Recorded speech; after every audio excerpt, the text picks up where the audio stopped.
supporters of the transgender community gathered in their thousands to say one thing.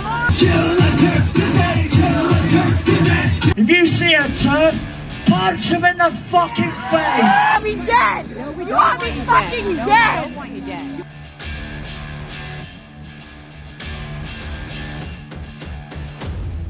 I dare you to try and stop me from going into a women's bathroom.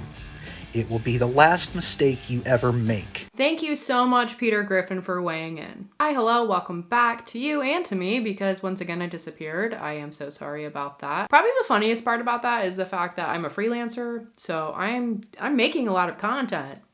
None of it is for me or my channel, which is dumb. But, you know, I have a lot of things to say, so let's get back in the swing of things, and hopefully I don't desert you all for like 8 months. Since Donald Trump was elected, there has been a definite shift in the sentiments towards the transgender movement and gender ideology.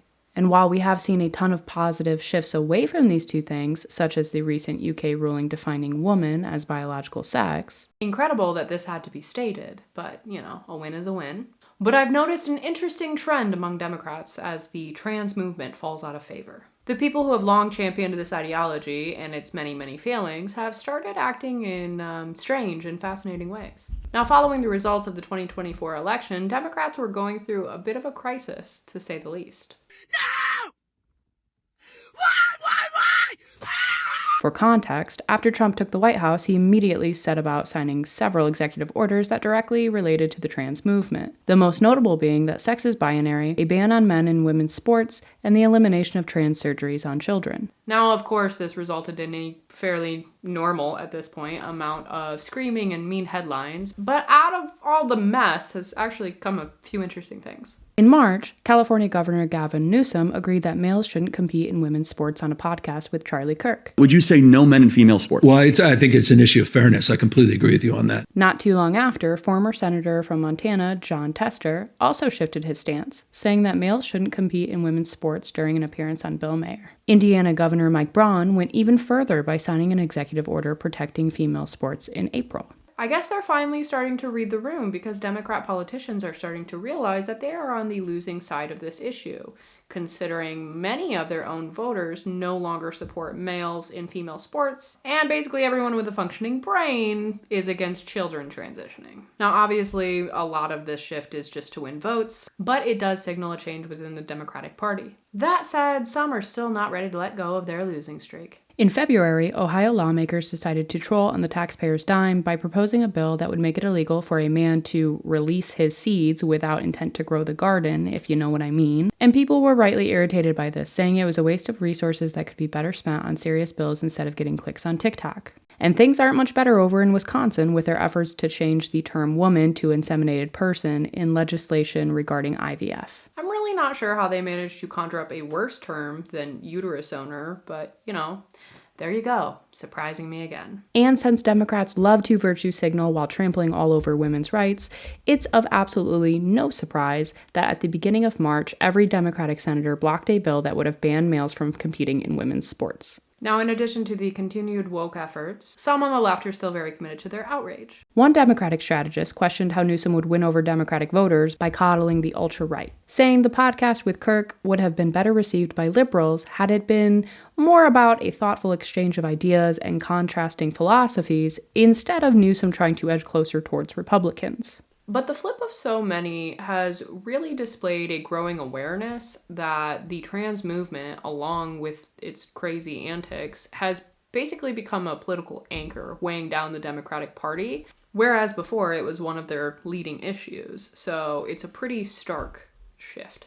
Newsom responded to the outrage he elicited, narrowing in on the hostility towards hosting conservative figures. He said he wanted to know how Republicans organized and appealed to voters, acknowledging that Democrats need to explore new ways of talking to people. And Congressman Sarah McBride has taken a similar stance, saying Democrats needed to create more space in their tent if they want to have the majority. McBride also labeled shunning people who disagree with you as problematic. For once, you have actually identified the right problem. Unfortunately, you're like 5 to 10 years late to the party? Bummer on that one.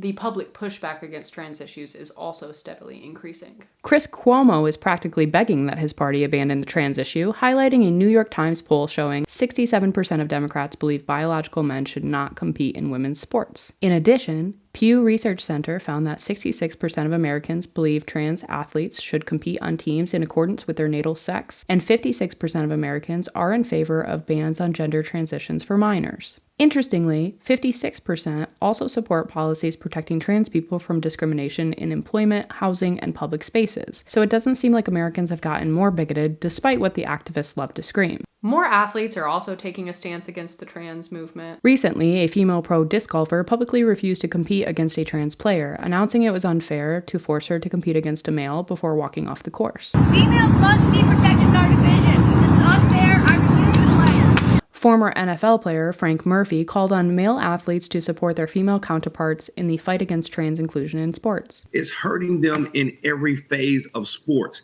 because now you're taking away from the very thing that they work so hard for just because you're not satisfied with who you are.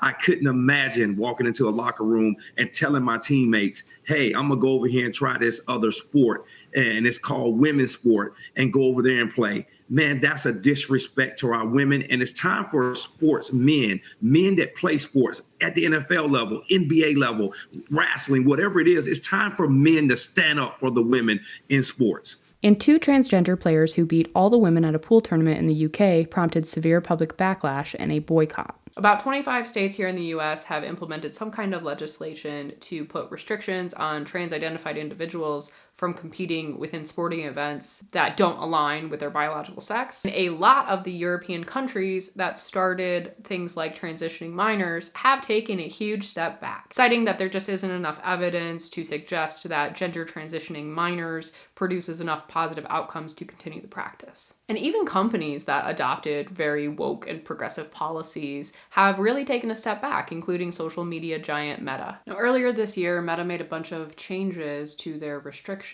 and rolled back some of them, allowing more room for freedom of expression. Obviously, this was met with a whole bunch of hostility and claiming that Mark Zuckerberg had gone to the dark side, essentially. For years, activists and Democrats have pushed intense propaganda.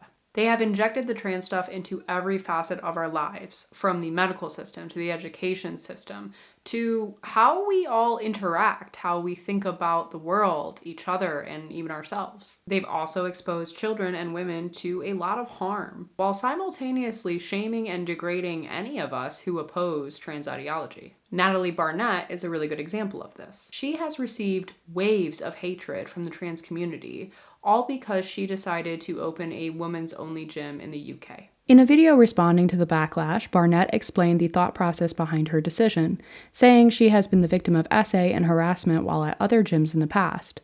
Because of those incidents, she was motivated to create a safe space for women to exercise. She also expressed that while she believes everyone, including trans women, should have safe spaces, her small gym has limited resources, so it's reserved for only women. So because she decided to provide something that she thought women needed, she's now being dragged through the mud by a bunch of trans activists because they just interpret it as a blanket exclusion against them. What also really strikes me here is that anyone could go and open a gym for only trans people. But they don't. They specifically seek out female-only spaces and then barge their way through the door, surprised that we don't want them there. And the aggression isn't limited to online harassment. It's seeping out more and more into the real world and quickly turning into real violence. An example of this was actually seen recently when a trans-identified male threatened a street preacher by pointing a gun at his head because the preacher said that there were only two sexes.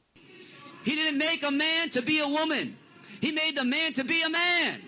He didn't make the woman to be a man. He made the woman to be a woman. And this is the truth.